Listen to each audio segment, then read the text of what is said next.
In the world of baseball, arm injuries have always played a significant role.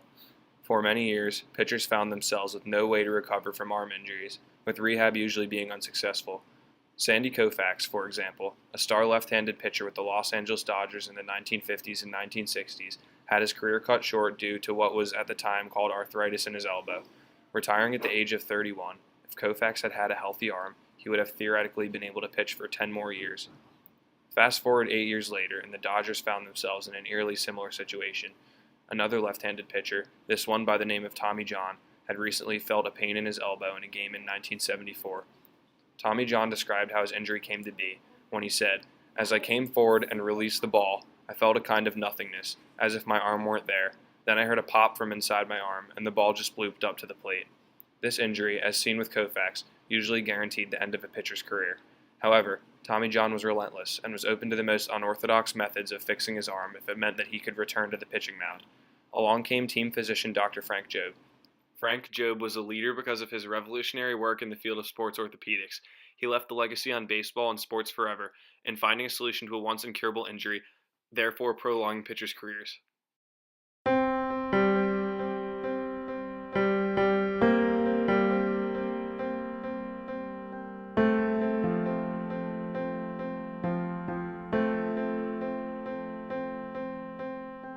Reconstruction, or more famously known as Tommy John surgery, removes a tendon from another part of the body and uses it to replace the injured elbow.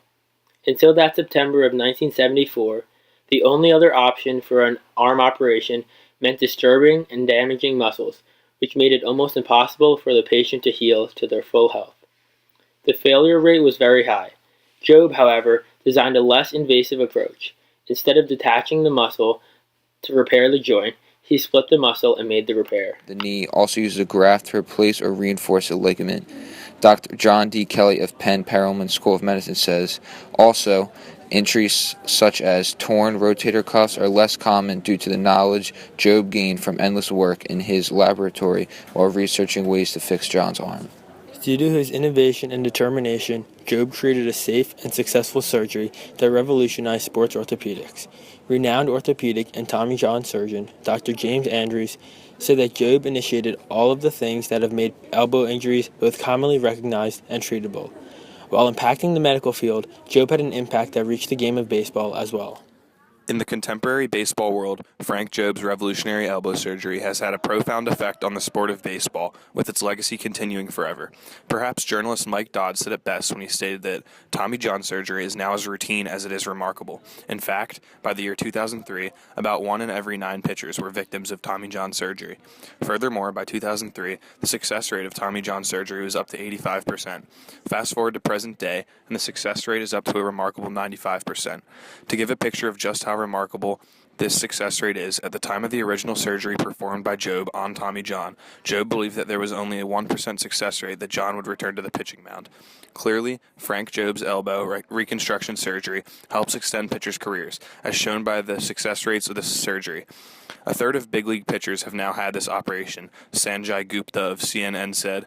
Without this surgery, baseball would lose some of its best players, just as Koufax had to leave the game in his prime.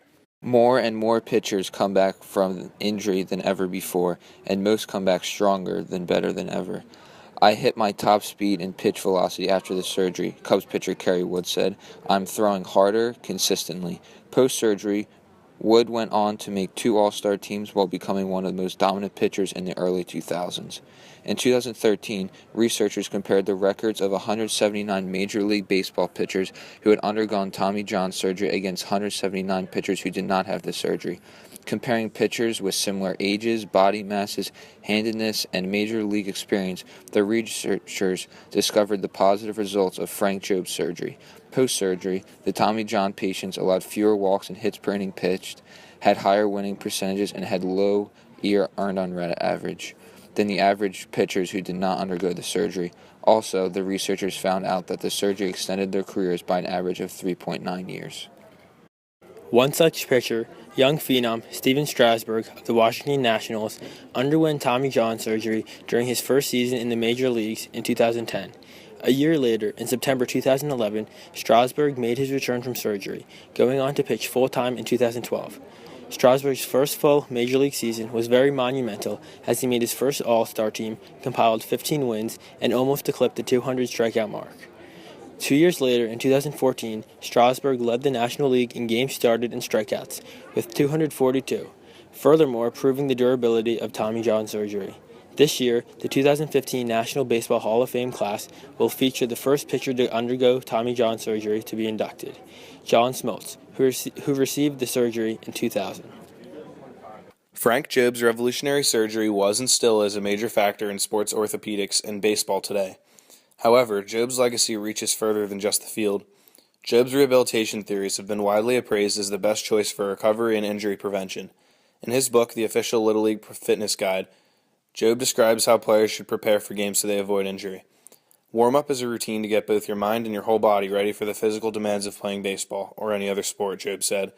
Jobe emphasizes the importance of warming up, a concept that wasn't common in 1974 when Tommy John put his career in Jobe's hands.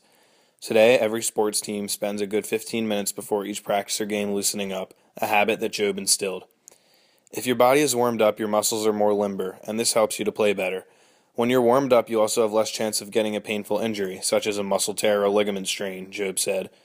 Jobe also is famously quoted for saying, "An ounce of prevention is worth a pound of cure," emphasizing that even though Tommy John surgery is very successful, it is more beneficial to prevent any such injury. The impact of Frank Jobe is also shown through those who are trying to make the rehabilitation process more efficient and productive. Although the success rate of Tommy John surgery is very high, doctors are doing whatever possible to perfect the procedure until there are no flaws left. Usually when a pitcher rehabs their injury, after a few months they start out with throwing from flat ground and progressively work their way up to pitching off a mound. In a case study regarding the rehabilitation of Tommy John surgery, Dr. Nicholas Slenker and 4 other doctors devised a plan for rehabilitation that they believe is more effective than the current rehab protocol recommended by doctors. Slenker and his team, after a lengthy study on the current rehabilitation processes, found out that flat ground throwing at even the shortest distances had similar biomechanical loads compared with pitching from the mound. This illustrates the mechanical advantage and increased efficiency of throwing from a mound. No increase in shoulder-elbow loads was seen with increasing distances from flat ground, as pitchers began using a crow hop for the longer distances, utilizing their lower body while making the throw. This adjustment provides a mechanical advancement to rehabilitation and recovery, allowing the patient to recover more completely and quickly. As shown by the advancements Frank Jobe made having to do with rehabilitation and proper warm-up technique, along with the expert opinions of other doctors trying to improve upon the rehab, it is clearly shown that Frank Jobe's legacy extends way beyond the famous surgery itself. Frank Jobe was a leader because of his revolutionary work in the field of sports orthopedics. He left a legacy on baseball and sports forever in finding a solution to a once incurable injury and by prolonging pitchers' careers. Frank Jobe truly is the career saves leader.